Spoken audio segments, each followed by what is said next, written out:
Okay, सो जो आपके input elements है ना, उसके अंदर कौन कौन से एट्रीब्यूट्स अपन डिफाइन कर सकते हैं, वो सारे एट्रीब्यूट्स की अब लिस्टिंग यहाँ पे प्रोवाइडेड है, राइट।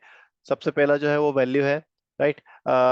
तो जैसे आपके इनपुट, आपके कोई भी इनपुट टाइप हो, है ना, उस इनपुट टाइप की जो वैल्यू जब सर्वर पे जाती है ना, तो वो उस वैल्यू एट्रीब्यूट की हेल्प से ही जाती है, ठीक है। तो अगर आप किसी इनपुट फील्ड में टाइप एक्शन आप परफॉर्म नहीं कर पा रहे हो, तो आप क्या करो, यूजिंग जावास्क्रिप्ट और using your automation script, what you can do, you can change the value directly. आप वैल्यू को चेंज करके सबमिट कर दो, तो जो वैल्यू आपने चेंज करी है वो सबमिट हो जाएगी आपके फॉर्म पे या ब्राउजर पे, आपके सर्वर पे। देन नेक्स्ट है read only, which we have already seen previously. आपका एक एग्जांपल देख लेते हैं अपन यहाँ पे। तो अगर रीड ओनली आपने बना दिया है, तो किसको रीड ओनली बनाया है हमने, देखो जॉन को रीड ओनली बनाया है। तो देखो यहाँ पे विजुअली आपको ऐसा दिख नहीं रहा होगा कि यार ये रीड ओनली है, बट आप इसमें कुछ भी टाइप करोगे ना, तो you will not be able to type any data in it, ठीक है। So this is how the read only works. आप इसको बकायदा कॉपी भी कर सकते हो, नीचे पेस्ट भी कर सकते हो। अरे यार, कॉपी तो किया था मैंने,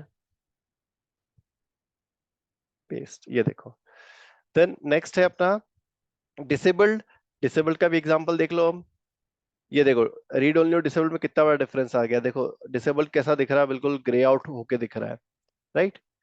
देन नेक्स्ट है आपका साइज एट्रीब्यूट। अगर आपने साइज चेंज करा तो विड्थ चेंज हो जाएगी। यहाँ पे आपकी टेक्स्ट फील्ड में एग्जांपल देख रहे हो कि अगर यहाँ पे उसने साइज 50 कर दिया था, तो जो आपकी टेक्स्ट फील्ड है वो कितनी बड़ी आ रही थी, और साइज 4 करा तो आपकी टेक्स्ट फील्ड कितनी स्मॉल आ रही है, ठीक है। 4 मतलब कि यहाँ पे से 4 कैरेक्टर ही विजिबल रहेंगे, 1 2 3 4, फिफ्थ कैरेक्टर जो है वो नहीं दिखना चाहिए, चलो दिख रहा है, that's all right, okay. Then next है अपना max length attribute. Max length attribute आपकी टेक्स्ट फील्ड में आप डिसाइड कर सकते हो कि कितने कैरेक्टर से ज्यादा नहीं लेना है। देन मिन मैक्स, रेंज को आपको अगर डिसाइड करना है कि रेंज में मिनिमम वैल्यू क्या होनी चाहिए और मैक्सिमम वैल्यू क्या होनी चाहिए, you can use this min max. अच्छा, मैक्स लेंथ में यहाँ पे इन्होंने बताया कि यार किस किस पे आप अप्लाई कर सकते हो। अ, ठीक है, नहीं, मिन मैक्स में बता रहा है कि ये सारे इनपुट टाइप्स हैं जिन पे आप इस मिन मैक्स को लगा सकते हो, like number, range, date, date time, local, month, time and week, ठीक है।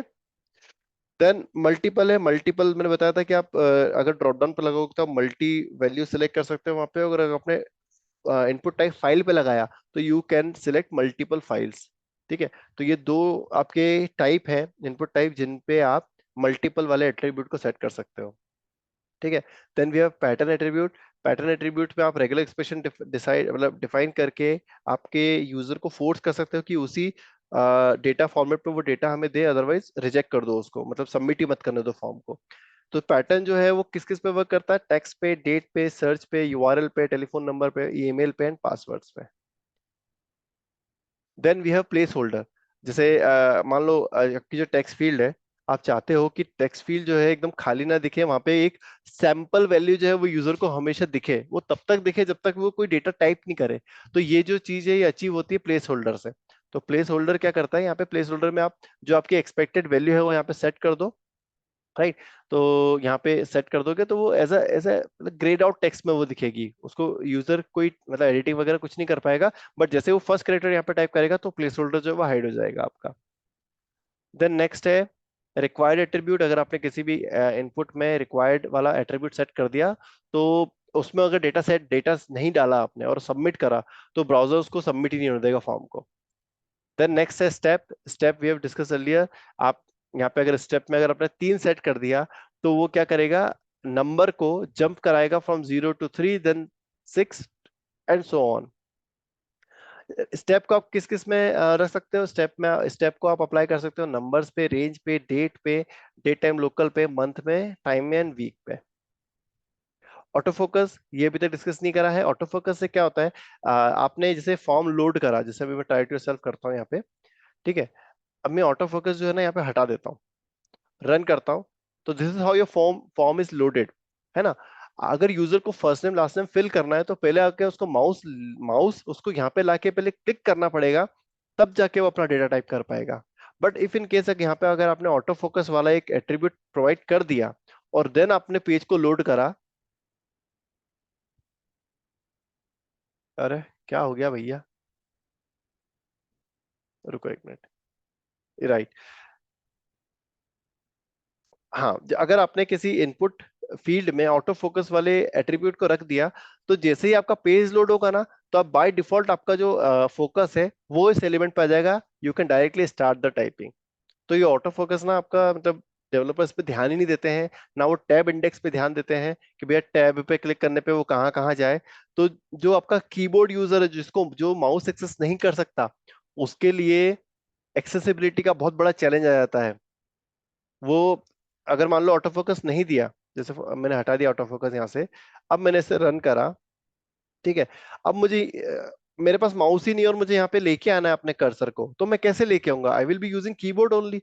चलो मैं टैब दबाता हूँ, देखो मैं टैब दबाता जा रहा हूँ, कर्सर देखो कहाँ कहाँ जा रहा है, वो उसने वहां पहुंचा दिया कर्सर। मैं first name last name fill ही नहीं कर पाऊंगा मैं। तो ऑटो फोकस क्या है, आपके जो एक्सेसिबल, जो आपके ऐसे यूजर जो माउस प्रॉपरली एक्सेस नहीं कर सकते, उनके लिए बहुत यूजफुल एक एक मतलब बोल सकते हैं एलिमेंट है, right. So please make sure कि अगर आपकी साइट में ऑटो फोकस प्रॉपरली हो और टैब इंडेक्स भी प्रॉपरली सेट किया जाए आपके डेवलपर के द्वारा। देन नेक्स्ट है हाइट एंड विड्थ। इनपुट में जैसे यहाँ पे अगर आपका इनपुट टाइप इमेज है, राइट, तो आप उसकी हाइट और विड्थ भी सेट कर सकते हो, जिससे क्या होगा कि भी आपका जो ब्राउजर है उस इमेज का जो साइज है वो इस हाइट और विड्थ के अकॉर्डिंग ही दिखाए, and this heights and widths are in pixels. And images जहां पे भी आप लोड करो ना, तो इसके लिए एक सजेशन दिया हुआ है, टिप दी हुई है कि हमेशा हर इमेज में विड्थ और हाइट हमेशा सेट करना, अदरवाइज आपका लेआउट जो है वो बिगड़ जाएगा during the loading. Then we have this list attribute. The input list attribute refers to a data list element that contains the predefined options for an input element. ठीक है, ये हमने डेटा लिस्ट में देखा था, राइट। डेटा लिस्ट मतलब data list, sorry, input type, input में आप टाइप की जगह यहाँ पे एक लिस्ट दे दो, और यहाँ पे आपको उस डेटा लिस्ट की आईडी प्रोवाइड करनी है। सो इससे क्या होगा, आपका जो डेटा लिस्ट है ये लिंक हो जाएगा आपके इस इनपुट से, ठीक है। देन नेक्स्ट है ऑटो कंप्लीट एट्रीब्यूट। ये हमने पहले भी देखा हुआ है कि अगर आपको ब्राउजर का ऑटो कंप्लीट बिहेवियर अगर आपको यूज करना है आपकी साइट में, तो यू कैन यूज इट। अगर इनेबल करोगे तो ऑटो कंप्लीट ऑन रहेगा, अगर ऑफ कर दिया तो ऑटो कंप्लीट आपका ऑफ हो जाएगा, ठीक है। So this is it about the HTML input attributes. Form attributes इतने मतलब इंपॉर्टेंट नहीं है, क्योंकि मॉडर्न साइट्स जो है वो फॉर्म को तो यूज ही नहीं करते हैं, आपकी जितनी भी साइट्स हैं, ठीक है। So I guess this is it. Now let's jump on to the next topic which is कहाँ गया भैया अपना HTML कैनवस, ठीक है। So where is it, HTML canvas. Canvas क्या होता है, अगर आपको किसी भी तरीके का ग्राफिक्स आपको आपकी साइट पे दिखाना है, राइट, तो you will use canvas to display the graphics, ठीक है। अगर वो आपका ग्राफिक्स 2D है या आपका ग्राफिक्स 3D है, राइट, वीडियो स्ट्रीमिंग की बात नहीं कर रहे हैं अपन यहाँ पे, वीडियो ऑडियो स्ट्रीमिंग की बात नहीं कर रहे हैं, ठीक है। यहाँ पे अपन सिर्फ ग्राफिक्स की बात कर रहे हैं। तो ग्राफिक्स आपका 2D भी हो सकता है, ग्राफिक्स आपका 3D भी हो सकता है। अगर आपको वो डिस्प्ले करना है आपकी साइट पे, आप चाहते हो कि आपका यूजर को वो दिखे भी और आपका यूजर उसको मॉडिफाई भी कर पाए, खुद का ग्राफिक्स क्रिएट भी कर पाए, तो you will use canvas in that case, ठीक है। कैनवस का सिंटेक्स क्या होता है? Okay, just a minute, right.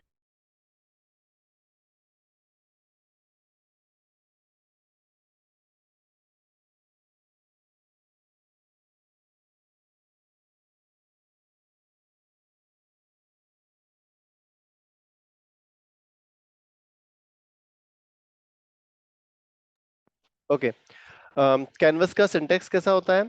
आपको यहाँ पे कैनवस लिखना रहेगा, कैनवस का टैग स्टार्ट करना रहेगा, कैनवस के टैग को क्लोज करना रहेगा, और उसके बीच में आपको कैनवस में जो आईडी वो प्रोवाइड करनी रहेगी, उसकी विड्थ और हाइट डिफाइन करनी रहेगी। सो अगर इस तरीके से आपने कोड डाल दिया तो ये आपका कैनवस इस तरीके से क्रिएट हो जाएगा, right.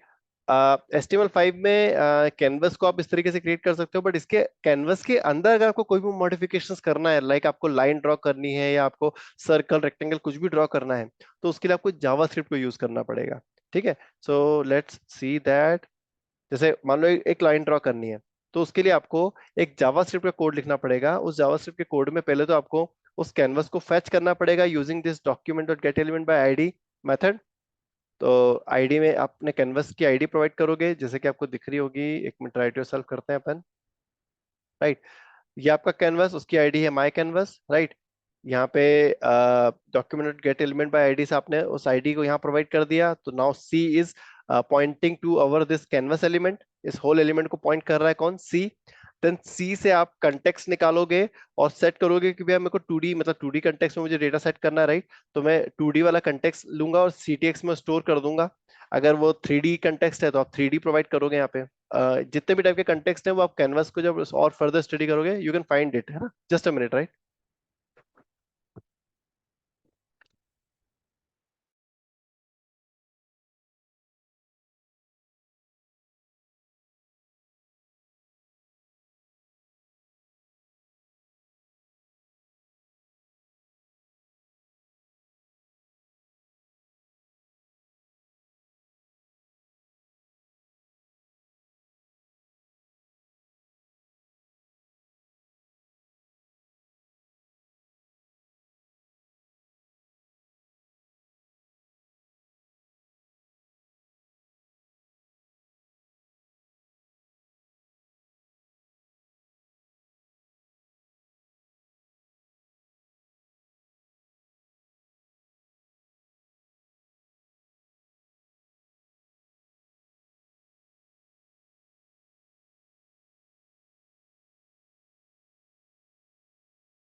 Okay, sorry for that.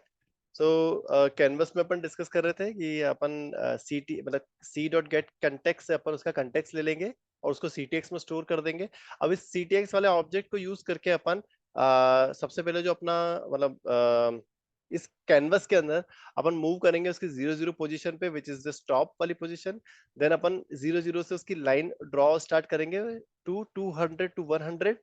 ठीक है, ये लाइन टू वाले से अपन लाइन वो कर रहे हैं क्रिएट, और मूव टू से अपन उसकी जो इनिशियल पॉइंट है वो बता रहे हैं, और सीटेक्स और स्ट्रोक से अपन लाइन को क्रिएट कर देंगे। तो जैसे अगर मान लो एक काम करूं, इस पूरे फंक्शन को मैं क्या करता हूं, मैं एक पूरे कोड को एक फंक्शन में लिख देता हूं, फंक्शन क्रिएट लाइन।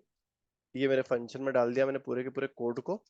अब मैंने यहाँ पे क्या करा है, जो अपना कैनवस है उसके ऊपर एक यहाँ लिख दिया BUTTON बटन ऑन क्लिक, और लिखा इक्वल टू मैंने यहाँ लिख दिया मैंने क्रिएट लाइन। मेरे फंक्शन को कॉल कर लिया मैंने यहाँ पे, ये बटन को बंद कर दिया। अब मैंने इसे रन करा तो इनिशियली आपका जो कैनवस है वो कंप्लीट ब्लैंक है। नाउ यू कैन सी, अरे यार एक मिस्टेक हो गई मेरे से, बटन को बंद भी करना होता है, BUTTON बटन। अब मैं रन करूंगा, बटन के अंदर क्लिक वाला लिख दिया अपन ने, ये देखो ये आपका बटन बन गया। ये आपका बटन है और ये आपका पूरा कैनवस है। अब जैसे मैं इस बटन पे क्लिक करूंगा ना, तो ये क्या करेगा, ऑन क्लिक इस फंक्शन को कॉल करेगा और ये फंक्शन क्या करेगा, लाइन ड्रॉ कर देगा on to your canvas. Initially आपका कैनवस ब्लैंक है, क्लिक करने पे लाइन आ गई, right. So this is how you can like modify कर सकते हो आप रन टाइम में। और कैनवस को जितना भी मॉडिफिकेशन होता है वो जावास्क्रिप्ट के थ्रू होता है, राइट। कैनवस में आप 2D और 3D दोनों कंटेक्स्ट रख सकते हो। कैनवस में आप मतलब ऐसे लाइन वाले एलिमेंट्स को भी ड्रॉ कर सकते हो, स्क्वायर, रेक्टेंगल, लाइन, सर्कल, या फिर आप टेक्स्ट भी पुट कर सकते हो आपके कैनवस में, लाइक दिस। ठीक है, फिल टेक्स्ट से इवन आप उसको वो भी दे सकते हो, आई I मीन इस तरीके से पूरा स्ट्रोक, मतलब स्टाइलिंग भी दे सकते हो आप ग्रेडियंट वाला लीनियर ग्रेडियंट भी दे सकते हो, सर्कुलर ग्रेडियंट भी दे सकते हो। यहाँ पे इस तरीके से आप कंटेक्स्ट में बहुत सारी चीजें कर सकते हो कैनवस के अंदर। ठीक है, एक बेस्ट एग्जांपल है कैनवस का, जो कि everybody is aware about, is this, क्या बोलते हैं उसको यार, white board. This is white board, right. ये कैनवस का सबसे बेस्ट एग्जांपल है ये। एक मिनट है ना, मैंने पहले इसमें से खेल रहा था तो मैंने ना चीजें चेंज कर दी थोड़ी सी। ये देखो, ये कैनवस में जितनी भी चीजें मैं ड्रॉ कर रहा हूँ ना, this is all happening because of JavaScript. यहाँ पे जितने भी शेप्स मैं ऐड कर रहा हूँ, this all shapes are added because of JavaScript. ठीक है, इसका अगर इंस्पेक्ट करके आप देखोगे व्हाइट बोर्ड का, तो ये क्या है, ये दिस इज अ कैनवस, दिख रहा है। ठीक है, सो एक काम करता हूँ, उसको हार्ड रिलोड करता हूँ तो शायद ये सब कुछ रीसेट हो जाए।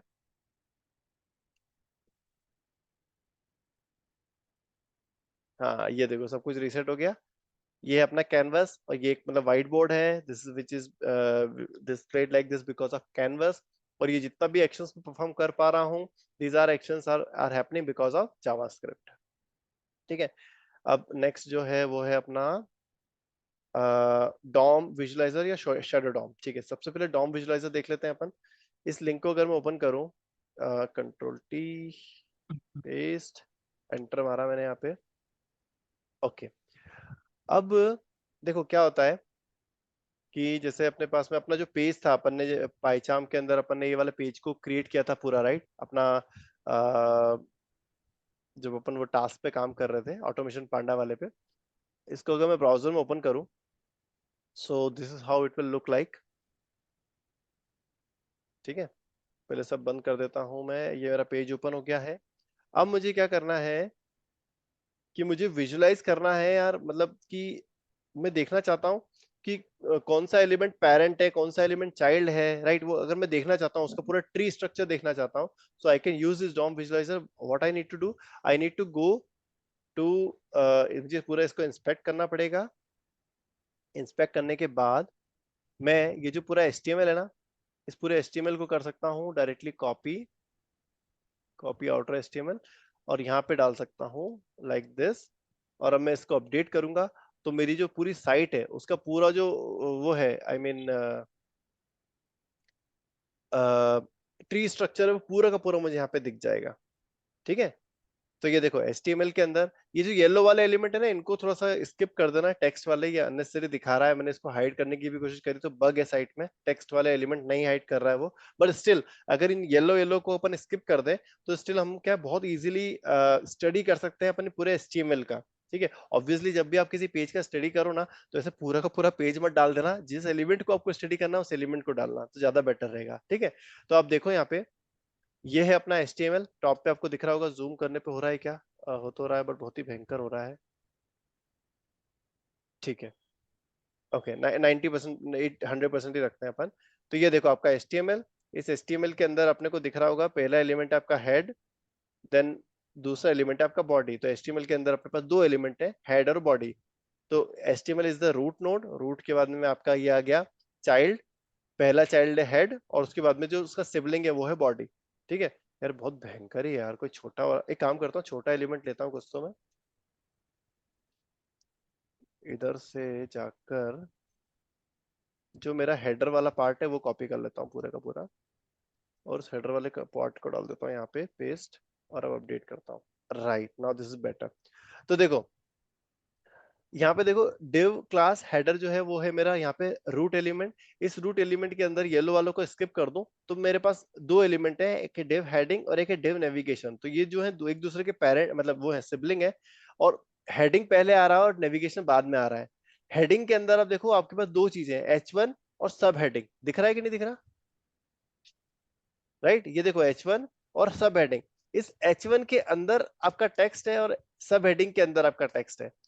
ठीक है, तो अगर मान लो मेरे को ये वाले टेक्स्ट की जरूरत होती मेरे पेज में, मतलब मुझे जावा ऑटोमेशन स्क्रिप्ट में मुझे इस टेक्स्ट तक पहुंचना है, तो मैं क्या करता, इस पूरे जो मेरी दिख रही है पूरा पाथ, इस पूरे पाथ को भी मैं ट्रेवर्स करके यहाँ तक पहुंच सकता हूँ। ठीक है, सिमिलरली आप यहाँ पे देखो नेविगेशन के अंदर आपको कितने सारे इसके चाइल्ड दिख रहे हैं, span, link, then again span, ये सारे आपको स्पान दिख रहे होंगे, और हर स्पान के अंदर इंडिविजुअल उनका टेक्स्ट एलिमेंट पड़ा हुआ है। ठीक है, सो एंड लास्ट वाला जो स्पान है उसके अंदर देखो इमेज है, टेक्स्ट नहीं है उसके अंदर।